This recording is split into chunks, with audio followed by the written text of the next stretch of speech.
Now to a story that you may have read or heard about concerning our beaches and the cleanliness or the lack thereof. We'd like to set the record straight on a recent report by an organization called Environment Texas. That report calling out 7 beaches in Nueces County as unsafe because of fecal matter pollution.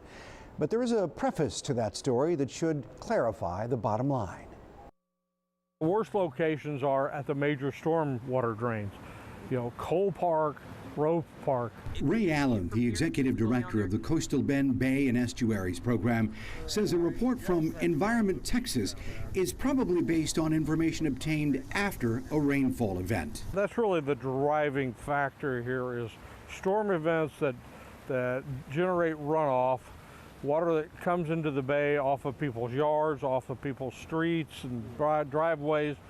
But also, if it's a heavy enough rain, we can have what's called a cross-contamination problem where the sanitary sewer lines might overflow. The study, called Safe for Swimming, looked at fecal bacteria levels at a total of 167 beaches across the state. 141 of 167 beach sites sampled were potentially unsafe for at least one day in 2018.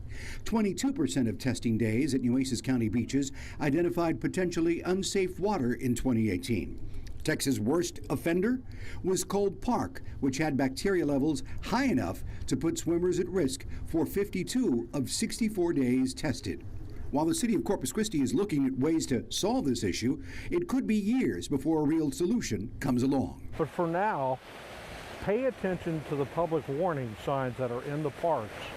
If they say don't get in the water or look out for bacteria contamination, be careful. That's all I can say.